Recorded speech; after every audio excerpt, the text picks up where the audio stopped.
Welcome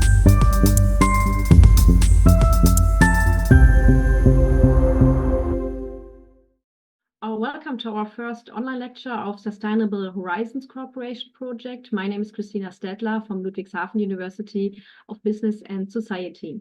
Today, I would like to discuss with you the topic of founding a company and thus the beginning of a new entrepreneur. So let's start with the first slide.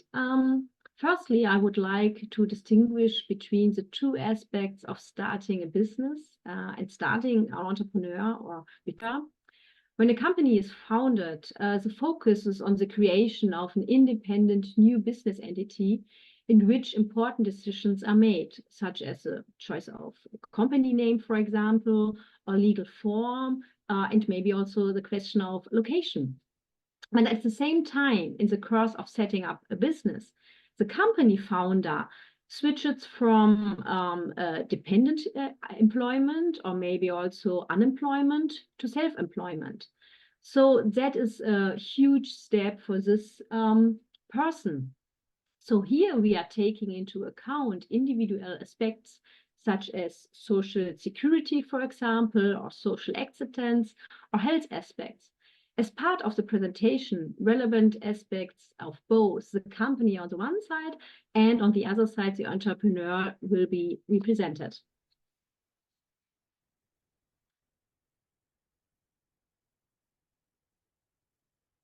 Here we have an overview of the individual steps involved in setting up a business.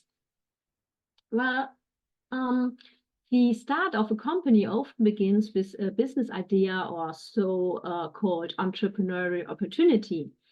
A specific product or maybe also a service is then derived from this. In a further step, the initial ideas are translated into a more comprehensive business model here. The business model helps to provide an answer to the question of, for example, marketability or feasibility of your business idea. And finally, a business plan is drawn up. But let's start with the business model. A business model can be helpful to the successful realization of a business idea. It provides an answer to the question who, how, when, and with what. The business idea alone is often not enough if it is not supported by a well thought out idea alone. The best idea is not often enough if it's not supported by a well thought out and functionally business model. This is where Osterwalder, for example, in Pigneur business model canvas comes into the play. A tool that enables the planning, implementation, and control of the business model. So here we business model canvas by Osterwalder. We have 9 bricks. The 9 bricks cover the most important areas of the new startup. We start with the value proposition right in the middle here. So the value proposition creates a distinct value proposition for each customer segment with a bundle of products and or services targeting their specific needs. Here are the customer segments. The customer segments describes different customers or the user types that will be addressed, usually with a maximum of 5 different segments. And between the value proposition and the customer segments, we come to the customer relationships. The customer relationships think how to reach your selected customer and keep connected with them. And that's also a question of the channels. So the channels describe the way that the solution will be delivered to the contracted and used. On the other side, we have the key partners, the key activities, and the key resources. Well, the key partners indicate who will provide the capabilities or assets you need outside the organization to execute the key activities. And the key activities describes the essential tasks you must perform successfully to fulfill the promise of the value proposition. And here we go to the key resources. The key resources describes which capabilities or assets you need inside the organization to execute the key activities such as people, human resource, in the meaning technology, or buildings. And here's the basis on the cost structures on the one side and the revenue streams on the other side. The cost identifies the effort required for the operation of the business model. And the revenues think what will you get from the customers when they are satisfied. This is not only about money. Of course, it's because of money, but not alone. But anything of the value for your business, like data or maybe references. Here we have also the business model canvas. You can find it also at strategizer.com, for example. And you on this slide, you'll see the business model with additional information if you're interested in. But let's go to the next part. So now I would like to discuss with you the constitutive aspects of founding a company. In other words, those decisions that you have to make at the beginning and cannot change quickly afterwards, well, you can, but only by changed a great expense and time. Well, here answers must be found to the questions such as, should you set up your business alone or form a founding team, for example? How do you choose the right company name that will fulfill also the legal requirements if you have some in your country, for example? And is also clear and distinctive, the company name. The choice of legal form is another critical point that influences, for example, liability, the tax burden, or the market impact. So let's start with the question of the founders or founding team, individual founding or team founding. Both sides have advantages on the one hand and disadvantages on the other side. It depends on the situation of individual or team foundation.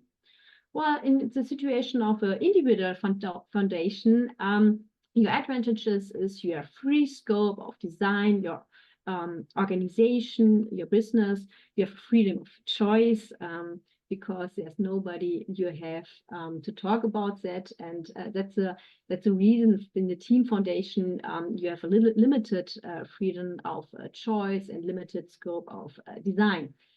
But the problem is in individual foundation, you have the total responsibility and the whole workload. So that is an advantage of the team foundation, shared responsibility, but also the shared workload. Another disadvantages in the individual foundation is limited possibility of division of labor and specialization. And here we comes up to the team. The division of labor and specialization are here possible. And another disadvantage is only one eyes are looking for solutions. That means only one person. And that's the big advantage if we are talking about 4 or maybe more eyes in the case that you will start your business with 2 or 3 or 4 partners maybe. And so the search for solutions can be increased. Yeah, another slide about the advantages and disadvantages of individual and team foundations. We have here no replacement in the event of crisis or failure of a founder. So in the team foundation, replacement is possible if necessary in the event of a crisis or loss of a founder. We have limited financing options. But if in the case of team foundation, we have a situation extended financing options, if necessary, of course. So liability, it's good to know that we have a shared liability in a team situation, but we should keep in mind if a partner defaults, so liability generally applies. So that's also a disadvantage that we have in the team foundation. No risk of interpersonal conflicts because you are the only person in your team, of course, and that could be a risk of interpersonal conflicts to your partner that's also the reason why you should think about with which people do you want to start your business. You have lower costs, of course, because you are the only person in your business, and as big as the team is, as high as the costs are. So that's also a disadvantage of the team foundation. But on the other hand, there's a higher possible work output without personnel. And of course, we have a lower possible work output without staff when you are a solo entrepreneur starting a business by your own. So that's some aspects about the situation if I'm thinking about starting my business by my own or together with a couple of partners, for example. So let's go to the company name. Here, the company name is bound by legal requirements. Here have two aspects from Germany. So they have a distinctive character in competition, and the name should convey clarity and serve to avoid misleading information. And here we comes up to three basic categories of naming or company names. First, the personal name firm, which means naming is linked to the owner or foundation. For example, here that we have H.J. Heinz Company. You know, it may be from Heinz Ketchup Company. So the last name is a business name. Or for example, Schmidt & Koch, typical German last names that we have. And you can start it as well, for example, Stadler or whatever. That's typical, the personal name firm. Here we have the corporate name, firm name derived from the object of the enterprises. Here also two German examples, Volkswagen or Deutsche Bank. It's also the Bank of America as another international example for a typical corporate name. And the last one is the fantasy name. Well, the fantasy name creates favorable associations through the name. There are literally no limits to creativity when it comes to finding a name. Here are, for example, the Benetton Group, which is the whole name is the United Colors of Benetton, and Benetton goes along with Bene Cotton and bring us together like good wool as the idea. Another Jack Wolfskin. Wolfskin is not, or Jack Wolfskin is not the name of the founder. It's a fantasy firm name. So it's a German company specializing in outdoor and functional clothing, outdoor equipment, and so on. And that was the reason that they used a fantasy name, so-called Jack Wolfskin. Yeah, so that's the possibilities that you have when you think about your company name at the beginning of your business startup.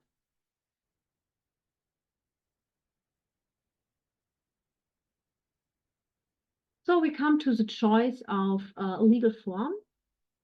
The choice of legal form is more than just a formal act. It has far-reaching effects of the rights, obligations, and the consequences for the shareholders. Each legal form has advantages and disadvantages that need to be weighed up individually. It is advisable to seek advice from experts such as tax consultants and lawyers. You should always bear in mind that a change of a legal form is always associated with efforts and costs. And here we have some basic questions about the company's form that you can ask yourself in advance. And after that, then you can go maybe into dialogue with your tax advisor. So what questions here? For example, do you want to build up your business alone or together with the others? And we saw the two slides before about the advantages and disadvantages. How much startup capital can be raised, or how extensive can be the formalities be when setting up the company? How extensive should the liability be? What tax burden must be accepted? How much time and effort do you want to spend on administration? And how high are the startup costs? So that all the questions you must answer to try to find the legal form for your individual business.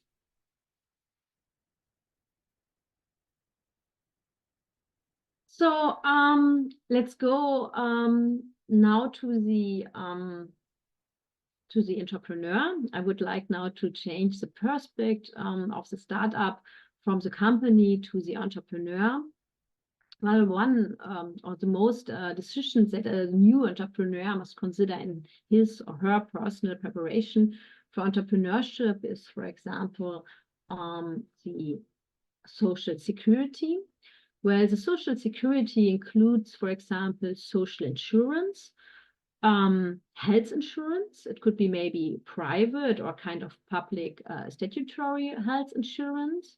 Then it also includes long-term care insurance or retirement provision, or insurance in case of accident, for example, or occupational disability, or in the event of death. That all includes the social security that we have to think about in our personal preparation becoming an entrepreneur. It's also a question about the workload and with it the health risk maybe. And we'll talk about that issue later, as well as the support from your family and your friends.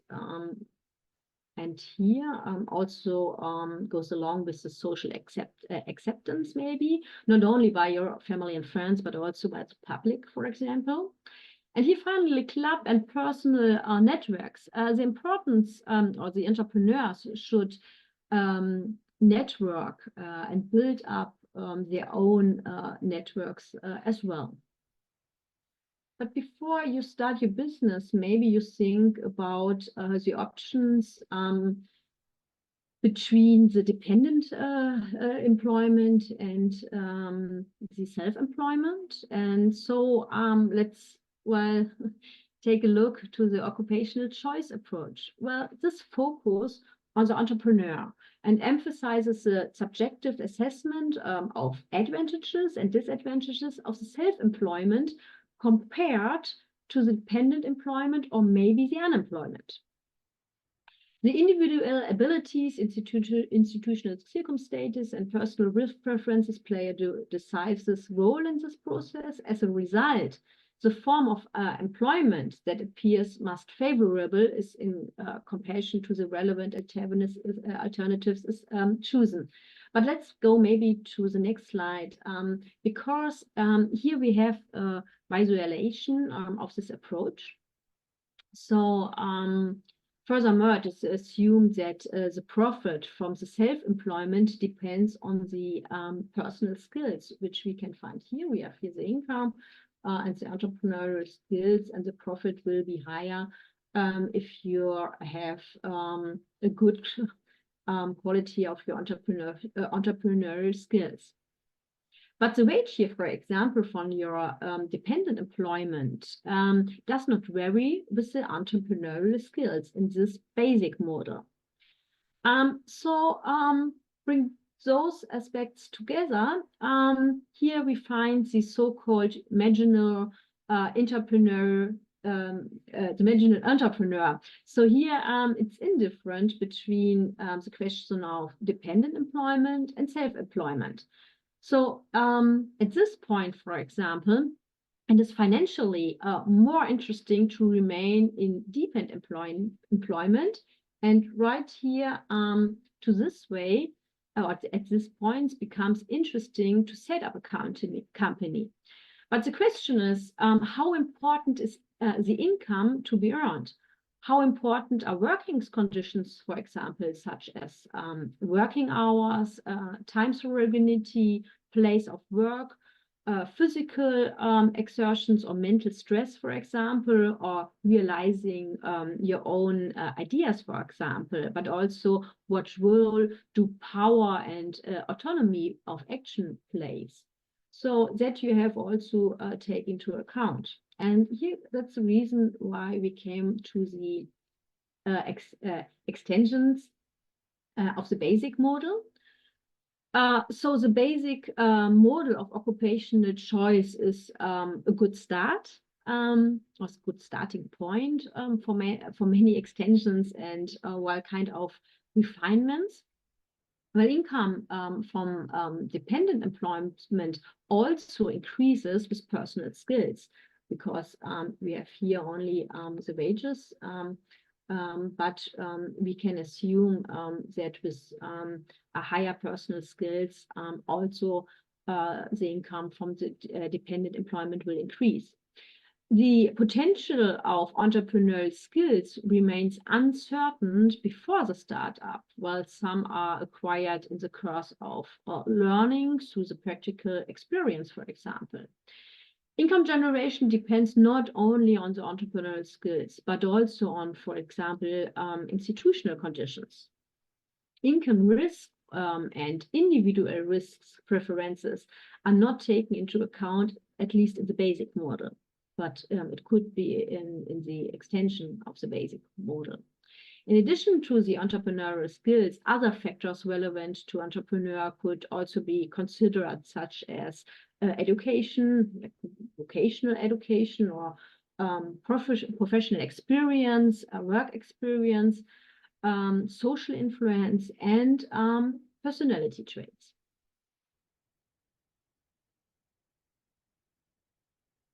So here we come to the limits of the basic model.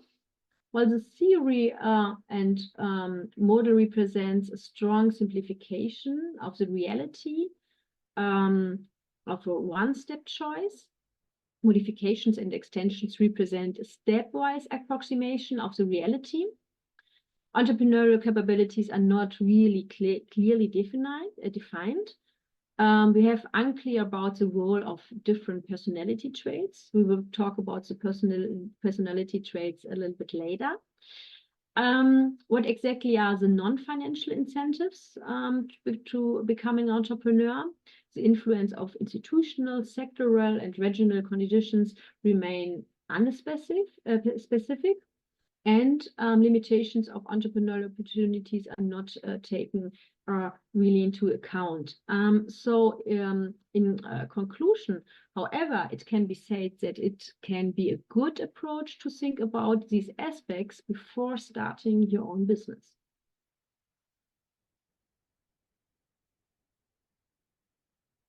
Here we come to the entrepreneur person, so-called the entrepreneur.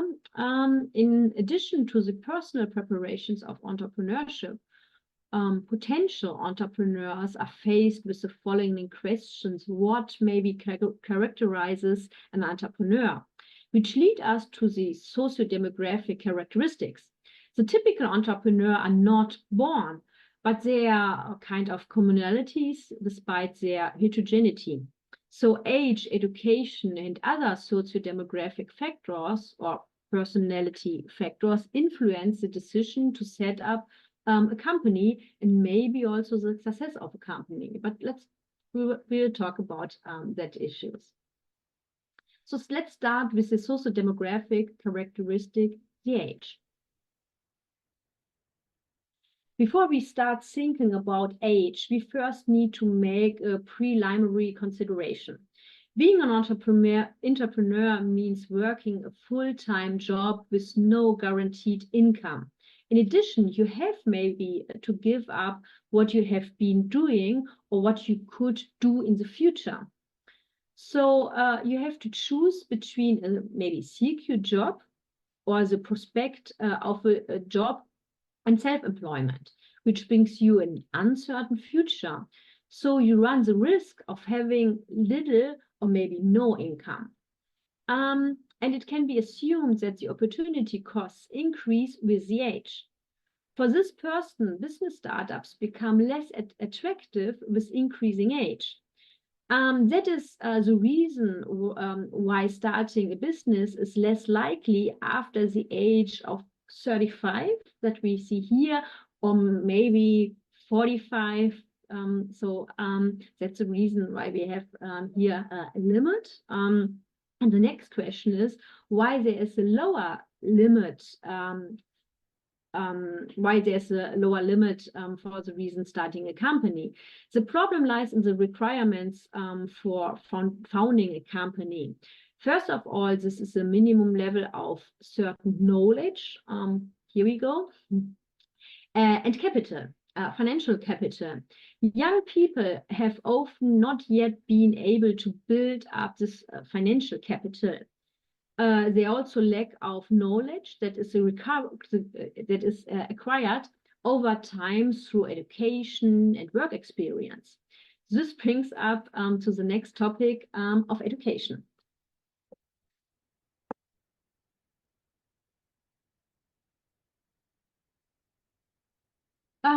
Education here, starting a business requires self-confidence to be able to deal with a certain level of complexity. Starting a business always requires a certain level of specialized knowledge. We can, when we think about education, we can say education can be divided in three parts. Into primary, which usually it's the elementary school, for example, or the middle school, depends on the country you are in. The secondary, we talk about the high school diploma or apprenticeship or vocational education. And the highest that we have is here the tertiary university studies, university degree that you can achieve. We find out for business startups with a higher level of education, the entrepreneurial opportunity is more likely to be recognized, and thus the probability of starting a business. For example, in Germany, the majority of people in Germany has the secondary education. However, the startup rate is highest among university graduates because they have the specialized knowledge, for example, and here the self-confidence that you get from maybe your university diploma, for example. And here we go. That's the explanation why entrepreneurial education at universities is so important.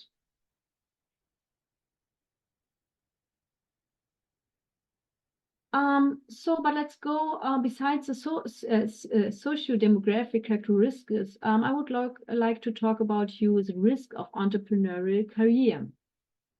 Well, the entrepreneurs must consider and manage risk. The risk can be the financial, the career risk, the social risk, the health risk.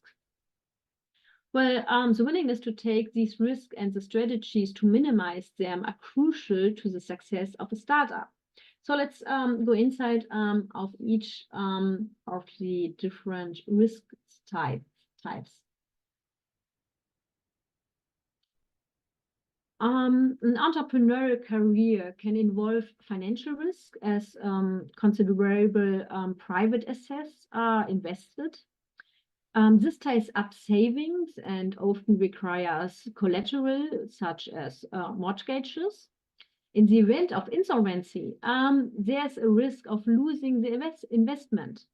To manage these risks, entrepreneur can borrow money from bank or from partners, transfer personal property, or choose a legal variable business structure, such as maybe a limited liability company.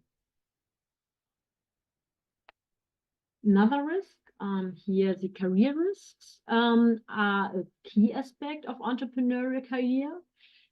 Starting a business alongside your current employment can maybe minimize these risks. In the event of failure, difficulties could arise when looking for a new job or resuming the old one.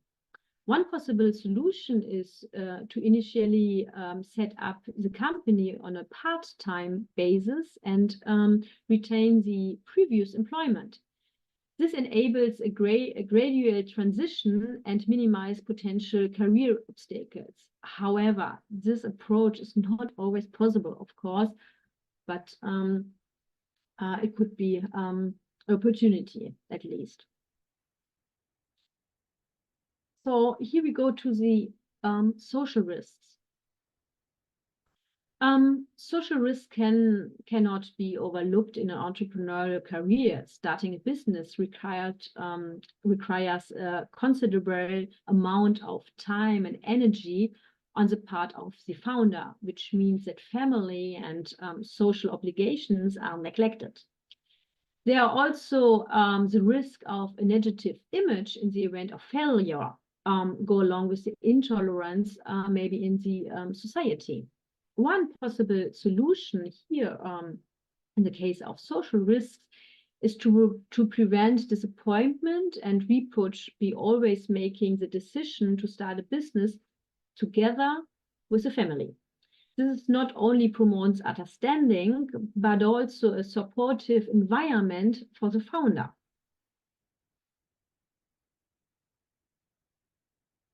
And here, the last type of our entrepreneurial risks or risks of an entrepreneurial career.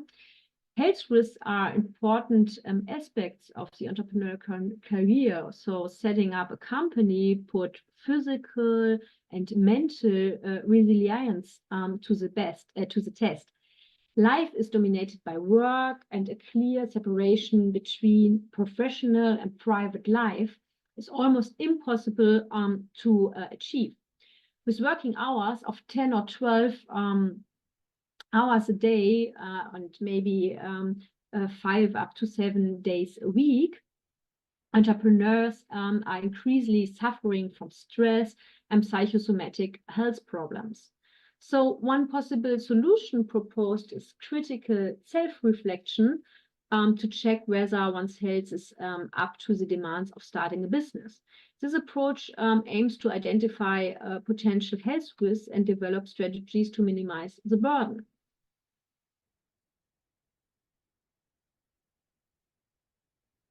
So let's go to the personality traits. The research field of personality traits, which is very popular, not only in psychology, but also in business administration, in economics, and focuses on predicting the behavior of founders and business owners on the basis of their personality structure.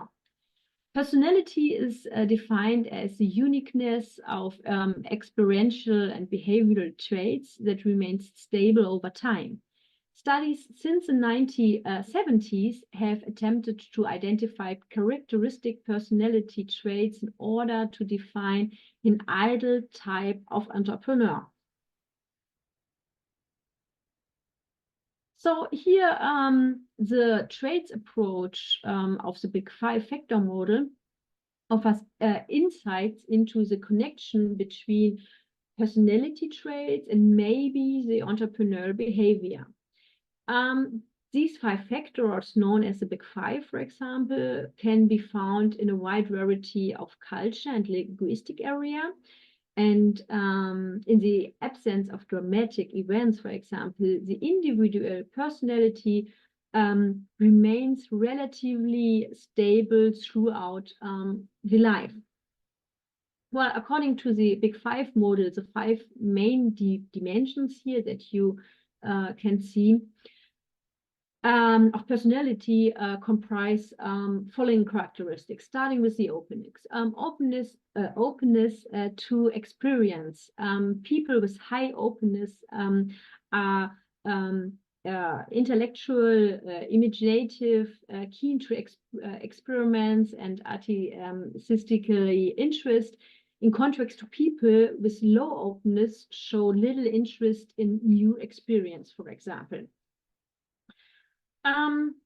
Conscientiousness a high level characterize people who are organized, careful, planning, effective, responsible, and goal-orientated. Low conscientiousness, on the other hand, reflects a lack of organization and responsibility, for example. Extroversion. Extroverted people are sociable, active, talkative, optimistic and cheerful, while introverts, on the other hand, are reserved and prefer less social interaction. Agreeableness, here a high agreeableness is seen in individuals who are altruistic, for example, understanding, cooperative, and compliant. Low agreeableness indicates social incompatibility.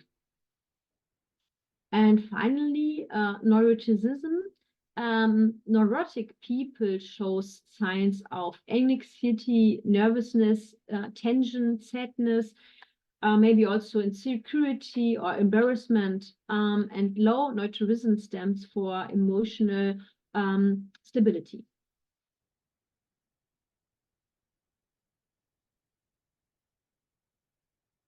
Okay. But we have also other additional personality traits which could be relevant by starting your business or become a successful entrepreneur. So in the research, we mostly found, for example, the need of achievement, need of independence, need of risk, internal locus of control, and also self-efficacy. So the achievement motivation is developed by David McClelland in the 1960s, is crucial for entrepreneurial success, and is based on the need for achievement, power, and affiliation.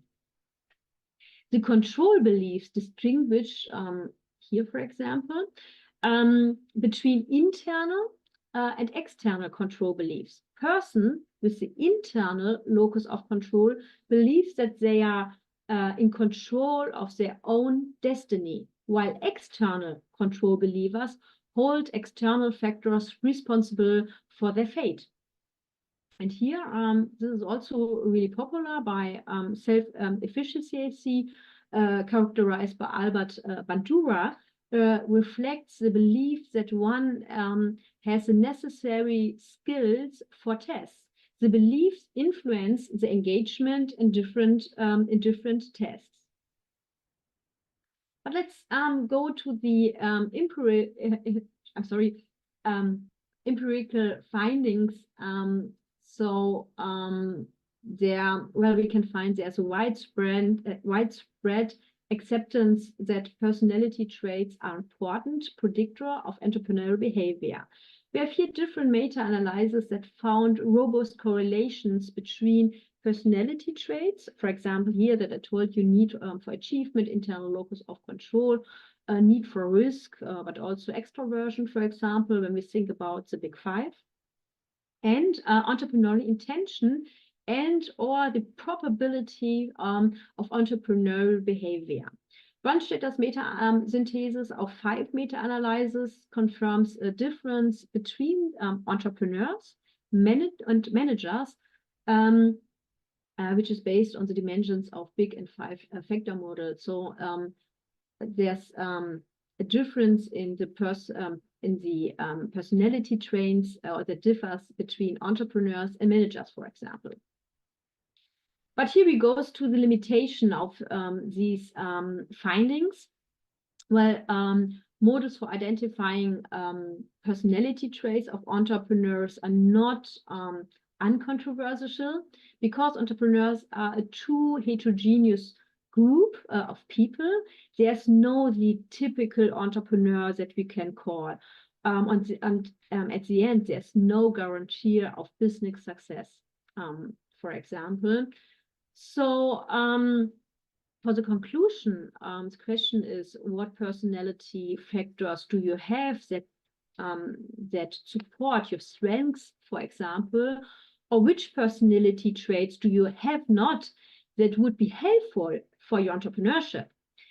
The personality cannot be changed, but the question should be asked as to what action can be taken well, at least to soften the weaknesses that you have, for example, by training or by support in teams or in partners during their business development, for example. So the self-reflection you need, and then you maybe find a solution for them. So, and here finally we go to the last slide, is the question of success, the founding success, when we think about the company on the one hand, and the question of the founder success that we can achieve. Here in the early stages, we can say the P stands for the personal success, where like attitude towards self-employment could be also a success factor. The concrete foundation success indicator, concrete foundation consideration, decision to become self-employed, and the conception of the foundation as well. Then going up to the startup activity, company foundation, it's a point of view for the business, and the point of view of the entrepreneur is the business startup. And here we go to the qualified startup success, which can be divided in objective and subjective on the other hand. By the business is just the corporate survival after 1, 2 years or 5 years. The personal is the livelihood security.